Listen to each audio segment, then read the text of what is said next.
समय की धूल में खोए हजारों वर्षों तक चुप रहे हैं कुछ लोग।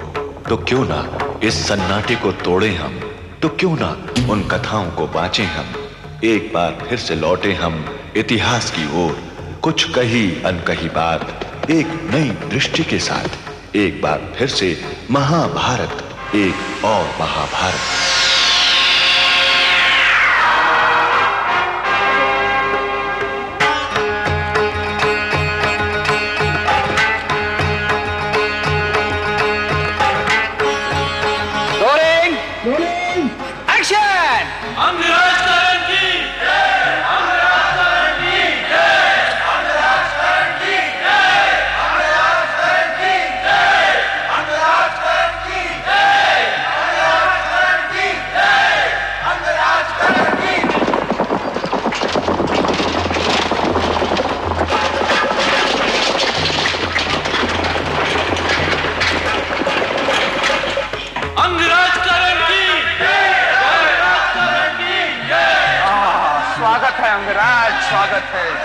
स्वागत है राम मामा श्री अंगराज कर्ण की, अंगराज कर्ण की। हिमचल मेघ, अपने आप को संयमित रखिए।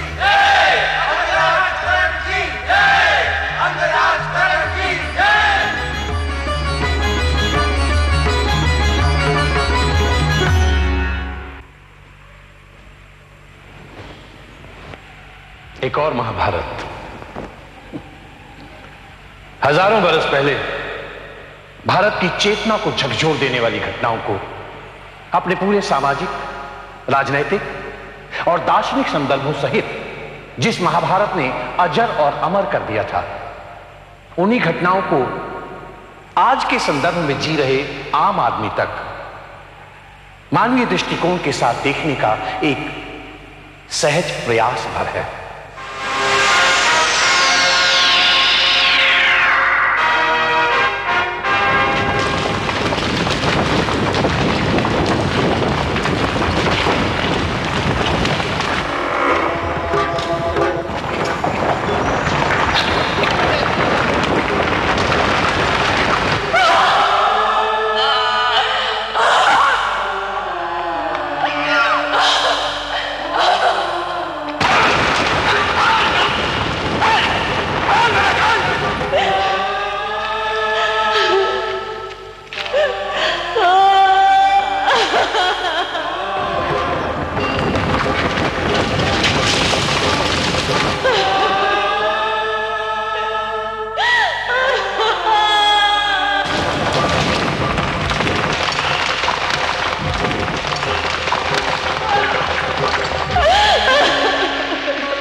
महासमर में सब समाप्त हो गया प्रभु, सब समाप्त हो गया। संजय, अपने शोक का संवरण करो और अपने कर्तव्य का निर्वाह करने को तत्पर हो। सैकड़ों कुरु योद्धाओं की लाशें युद्ध भूमि में ऐसे ही पड़ी हैं, इसलिए उनकी अंतिम क्रिया के लिए मैं माता गांधारी को लेने आया हूं। मुझे उनके पास ले चलो।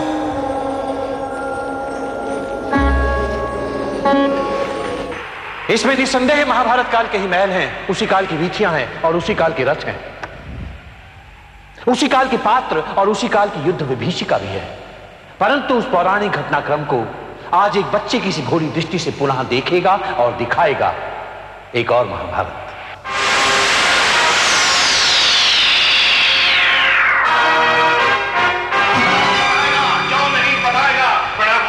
आप देखिए इस दुष्ट भीम ने दुशासन की क्या दशा की है, आप देखिए। भीम? और माता, इस दुष्ट में है पीड़ा हो रही है, और उस मेरे ही सेवक की पीड़ा को लेकर नहीं सोचा तुमने, जिसे तुमने नरमाल पर पीटा, उसके दांत तोड़ डाले तुमने। यहां आए सोचकर कौन से बताने धिक्कार है ऐसे महावीर पर। अरे ऐसे ही महावीरों तो मेरे दांत तोड़ो, आओ तोड़ो। अजान संयत करो अपने उन्मत्त हाथी को, ये भूल रहा है कि माता के सामने है। भैया तुम चुप करो। शांत हो जाओ तुम लोग, असीम दुष्टता है ये। अर्जुन, तुम मुझे विस्तार से बताओ क्या हुआ। बातें, हम पांडुपुत्र नगर मार्ग से आ रहे थे। दुशासन भैया अंगराज के विवाह समारोह के लिए बने स्वागत द्वार का अवलोकन कर रहे थे। किसी सेवक की साधारण सी भूल पर क्रोधित होकर उन्होंने उस पर मुष्टि प्रहार कर दी और उसकी दंत पंक्ति तोड़ डाले। वो आकर के भीम भैया के पैरों पर गिर पड़ा। बस इसी बात पर। असत्य, असत्य बोल रहा है माता, ये बिल्कुल असत्य। माता के चरणों से परे हो, सत्य और सत्य का अभी निर्णय हो जाएगा। चुप हो जाओ भीम। अर्जुन तुम बताओ। हाँ बताओ, तुम ही बताओ। अब तक तो तुमने अपने बड़े भाई युधिष्ठिर से सत्य बोलना सीख लिया होगा, बताओ। माते, बहुत साधारण सी बात का बतंगड़ बन गया। हाँ, दुशासन भैया यदि सेवकों पर थोड़ी सी दया दिखाया करें तो। अरे रहने दो, रहने दो। तुम लोग सदैव सत्य का पक्ष लेकर असत्य के पक्षधर बनते रहे हो। तो तुम ही सत्य बता दो। हाँ, तुम ही सत्य बता दो। वारे नाटकीय, तुम ही सत्य बता दो। देखा माता जैसे गाय का बछड़ा बोल रहा है। दुर्योधन मर जा, Kunti was actually the head of the family. So I will tell you a very interesting story because Shyam made a film on Mahabharat, this thing, and that was Kal Yuga.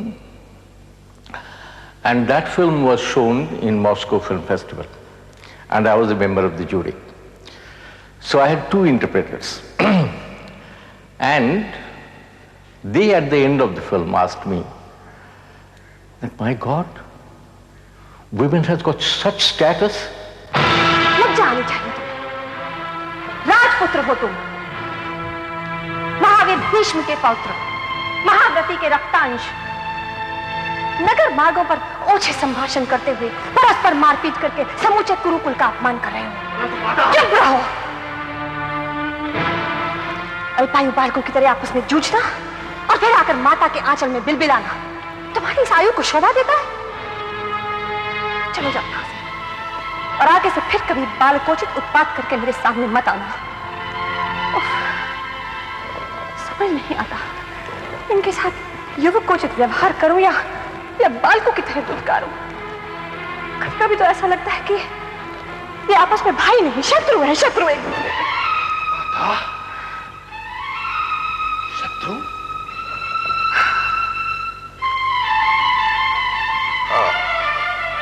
इतिहासकारों के मतानुसार महाभारत का काल 1400 से 2000 ईसा पूर्व तक आंका गया है। तो इतने हजार वर्षों तक एक महाकाव्य कैसे जिंदा रह पाया? आज से 4000 साल पहले का समाज निश्चित तौर पर अलग रहा होगा, और हम उस काल को देखने का प्रयत्न कर रहे हैं कि जब कभी महाभारत की कथा हुई होगी। मैं इसे ईसा के 1400 वर्ष पूर्व मान रहा हूँ। तो ईसा के 1400 वर्ष पूर्व में महाभारतकालीन समाज की क्या स्थिति रही होगी, उनके वास्तु कैसे रहे होंगे, उनके भवन कैसे रहे होंगे, उनकी वेशभूषा कैसी रही होगी, उनके आचार व्यवहार क्या रहे होंगे, उनकी सामाजिक मान्यताएं परंपराएं क्या रही होंगी, उनकी धार्मिक आस्थाएं क्या रही होंगी। इन सारे विषयों पर इससे पहले कोई बहुत विशद या विस्तृत प्रयास नहीं हुआ है। इसलिए मैं कहता हूं कि एक और महाभारत और औरों से भिन्न होगा। इतने हजारों वर्षों में क्या कुछ नहीं बदला।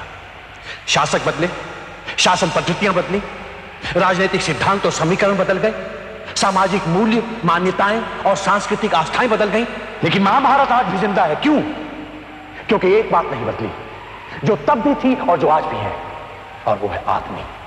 आदमी के सुख, आदमी के दुख, उसकी महत्वाकांक्षाएं, उसके सपने, उसकी हार, उसकी जीत। आओ, अब और नहीं सहा जाता मामा।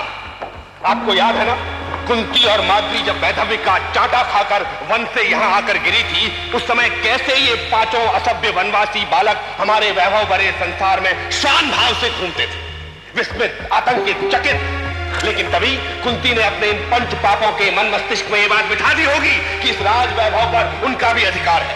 उसी ने समझाया होगा उन्हें कि महाराज पांडु का नाम लेकर कुरुवंश के हिरण का आखेट किया जा सकता है। और बस तब से 12 साल बीत चुके हैं मामा। ये पांचों पापी पांडव हम राजपूतों के अकारण भाई, अकारण प्रतिद्वंदी, अकारण प्रतिस्पर्धी बने हुए हैं। अब और नहीं सहा जाता मामा, अब और नहीं सहा जाएगा। और किस लिए सहे मामा? क्यों सहे? क्या इसी कारण कि पितामह परंपरा, संस्कृति और संस्कार के नाम पर इन पांचों पाखंडियों का सत्य इसलिए स्वीकार करने को तैयार है कि नियोग से जन्मे ये धूर्त महाराज पांडु के पुत्र स्वीकार लिए जाए? स्वस्ति स्वस्ति, हमारे भांजे अब राजनीति समझने लगे हैं। और इसीलिए ये महाकाव्य हर युग में मानो हर प्रबुद्ध और आम जन को पुकार पुकार के कहता है कि आओ, मेरी हर घटना को अपने संदर्भ से बिना कटे देखो और महसूस करो। इसके हर पात्र में धड़कते हुए दिल का स्पंदन मिलेगा, रक्त की ऊष्मा और विचारों की ऊर्जा मिलेगी। यही पुकार है महाभारत की, एक और महाभारत।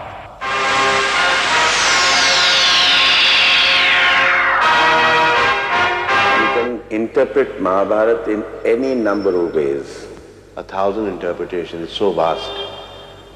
इतना उसमें it is a treasure house भैया। वो एक इंटरप्रेट ऐसा हो सकता है, you can have 10,000 interpretations. इस वास्ते मैं समझता हूँ कि महाभारत अगर आज पसंद आती है लोग, इस वास्ते कि वो बहुत मॉडर्न सब्जेक्ट है, आज का सब्जेक्ट है, हर आदमी की स्टोरी है। ये मेरे हिसाब से महाभारत जो है वो रिलेशनशिप की स्टोरी है, और रिलेशनशिप तो हर एक आदमी की होती है। You can tell a modern Mahabharata story. You can relate it to the time of Mahabharata. You can put it in any period you want, in any situation you want, and you will find that the strength of that story comes through. Because you see, it has certain universal truths that have remained true over the many, many centuries and will continue to remain true as long as human beings continue to be on earth. काल का विस्तार और समय का अंतर सत्य को भी कल्पना बना देता है, और हमारे इतिहास के साथ ऐसा हुआ है। अधिकतर पश्चिम के विद्वानों का कहना है कि महाभारत की कथा ये मिथक है, ये इतिहास नहीं है, और पूर्व के कई इतिहासकार इस बात को लेकर अभी भी द्वंद्व कर रहे हैं सत्य को प्रमाणित करने के लिए। वास्तव में महाभारत में इतिहास है, उस इतिहास का प्रमाण छोटा रहा, और वास्तव में कथा मानव और महामानवों की कथा है। उस काल में कई लोग अपने स्तर से ऊपर उठने का प्रयत्न कर रहे थे, लेकिन काल के अंतर ने आज 3000-4000 वर्षों के बाद उसको एक बड़ा मिथकीय स्वरूप दे दिया है, और हमने इतिहास को ढूंढने का प्रयत्न नहीं किया इस प्रकार की कथाओं में। इसीलिए हम लोग कह रहे हैं कि इस महाभारत को हम लोग मानवीय दृष्टिकोण से प्रस्तुत करने का प्रयास कर रहे हैं, जहाँ कथा मानवों और महामानवों की है, जहाँ कथा ईश्वर और मानव की नहीं है। हजारों बरस पूर्व घटित यथार्थ की ये नकल अब हमें क्या देगी, किंतु संवेदनशीलता के स्तर पर उस यथार्थ का आज के यथार्थ से आलिंगन हमें और भी समृद्ध कर सकता है।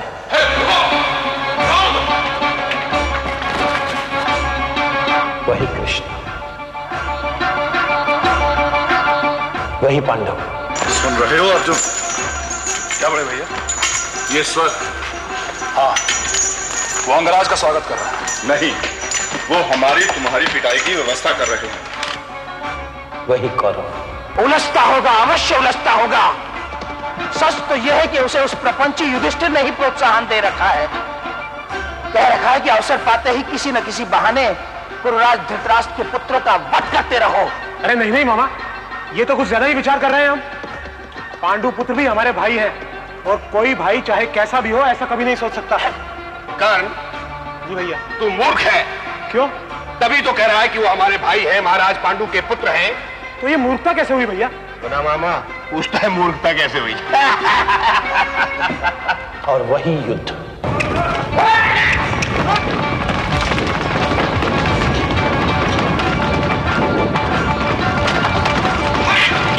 किंतु जब घटनाएं घटित हो रही थी तब तो सभी पात्र मानवीय रहे होंगे। अति मानवीय और ईश्वरीय रंग तो जन स्नेह और मानव श्रद्धा से उपजा होगा।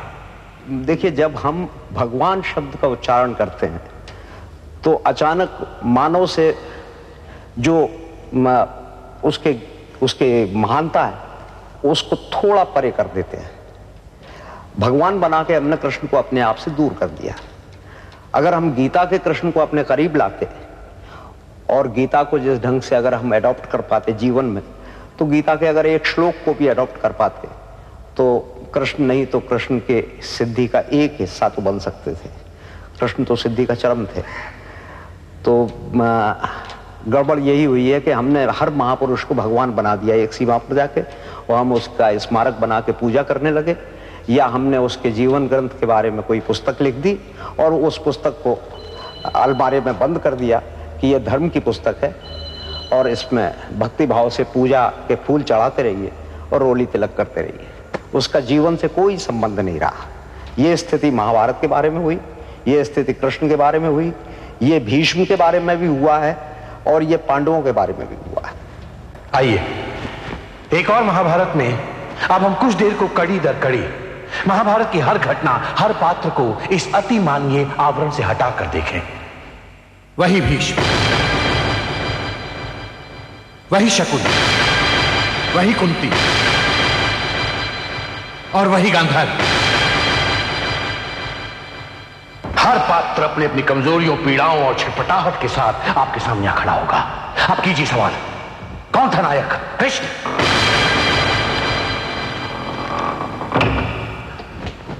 कर्ण, या फिर समय?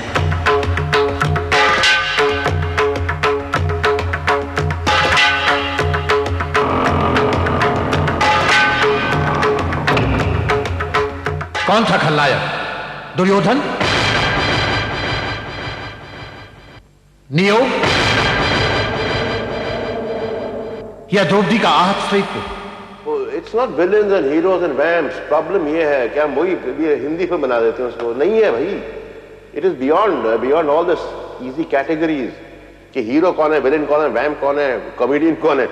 छोड़िए साहब, it is the experience of I think of civilization. वो है महाभारत कि हम कह सकते हैं हम जानवर नहीं है। ये इंसानों की तारीख ये है। This is the history of Mankind. It's not only the history of India, it's the history of man. I would imagine that whether it's Dharmaraj or Bhim or Arjun, they may be princes, but they are ordinary human beings. And the entire Mahabharata is a story of the dilemmas that confront human beings every day. पूरे महाभारत की पृष्ठभूमि में, उसकी कथा की भूमि में आपको कई ऐसे पात्र मिलेंगे जो अलग अलग स्तरों पर जी रहे हैं, जिसमें कई ऐसे पात्र हैं, जैसे मैं उदाहरण के तौर पर कह सकता हूं भीष्म अथवा कृष्ण। ये अपने समय से ऊपर उठने का प्रयत्न कर रहे थे। उनके कई ऐसे कार्य थे जिनके लिए आप उनको दोषी ठहरा सकते हैं, और कई ऐसे कार्य थे जिनके लिए आप कह सकते हैं कि वे महामानव थे। हमारा प्रयत्न इन दोनों के समीक्षक की दृष्टि से देखने का है। मैं कहीं न्यायाधीश बनने का प्रयत्न नहीं करता हूं, या पूरा धारावाहिक कहीं न्यायाधीश बनने का प्रयत्न नहीं करेगा। एक इतिहासकार की दृष्टि से हम उस पूरे कालखंड को देखने का प्रयत्न करते हैं। विशाल राजभवनों की स्थापत्य कला, सुरुचिपूर्ण रंग विन्यास, वैभवपूर्ण गलियारों में कैसे चलती थी राजमंत्रणाएं। क्या तब भी स्वार्थ, निजी स्वार्थ हर सिद्धांत के पीछे उतना ही महत्वपूर्ण था जितना कि आज? मुझे आज्ञा दे पूज्य। अवश्य। सुनो कुंतला, तुम्हारे कानों में ये नए स्वर्ण कुंडल देखकर हम बहुत प्रसन्न हुए। किंतु महाव्रता, ये कुंडल तो कुछ समय पूर्व ही। इसी प्रकार के कुंडल हम अपने सेवक की भार्या को देना चाहते हैं। क्षमा क्षमा पितामह, क्षमा। स्वर्णकार को दिखाने के लिए ये कुंडल कुछ समय के लिए यहां छोड़ दो। तुम उसे रोक सकते हो भांजे, तुम, और उसे रोको। धनंजय का वही एक उत्तर है।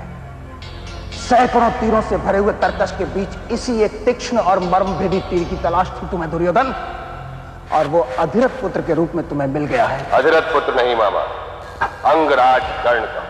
मैं हम सबके प्रिय कर्ण का अपमान नहीं कर रहा हूं, बल्कि तुम्हें याद दिला रहा हूं कि संयोग ने कर्ण के रूप में तुम्हें वो महाशक्ति प्रदान की है जिसका अभाव था। कर्ण की मित्रता और स्नेह समर्पण कौरवों की महाशक्ति बनेंगे, और उस विष का उपचार जिसने तुम्हारे सीधे और सरल माता पिता को जीवन भर पीड़ा की आग में जलाए रखा, और जिसके कारण तुम महान कुरुराज के उत्तराधिकारी पांडवों से मिलते रहे कष्ट को निरंतर सहते रहे। उसे मत जाने दो पुत्र, उसे मत जाने दो। अपने मित्र स्नेह का आंचल उसके सामने फैला दो और उसे रोको।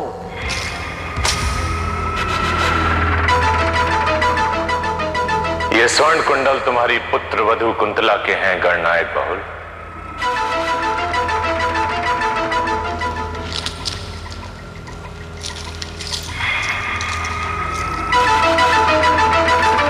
क्यों, सुंदर और बहुमूल्य है ना?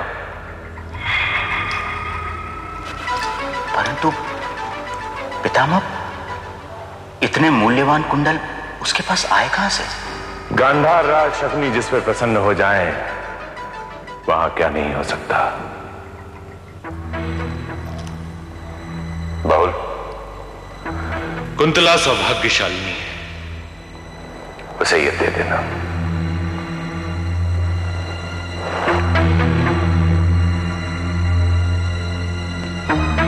हर समाज अपने चरम बिंदु तक पहुंचते पहुंचते एक युद्ध की रचना क्यों कर लेता है? क्या यह आत्मघाती प्रवृत्ति तब से लेकर आज तक यूं ही चली आ रही है? अगर नहीं, तो फिर हर युद्ध को सच और झूठ के बीच का युद्ध क्यों बना दिया जाता है? महाभारत का युद्ध सच का युद्ध था या झूठ का? सत्ता लोलुपता का विध्वंस था या फिर उच्चतम मानवीय, सामाजिक और दार्शनिक मूल्यों का भर भरा के दह जाना था महाभारत?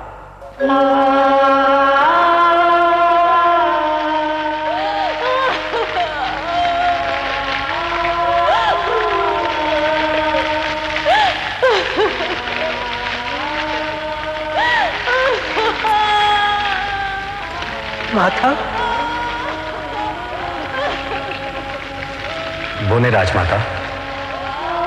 जो कुछ सामने है उसका अनुमान लगा पा रही हूं मैं। क्या अब भी कुछ बोलने के लिए शेष रह गया है? क्या कहूं? इनमें महाबलशाली दुर्योधन भी है, अवश्य होगा। कलह प्रिय दुर्मति शकुनी भी यही कहीं होगा। देखो देखो देवकी नंदन, तेरे 100 पुत्र पृथ्वी पर पड़े हुए हैं, जिनमें से अधिकांश को दुर्बुद्धि भीम ने हत किया है।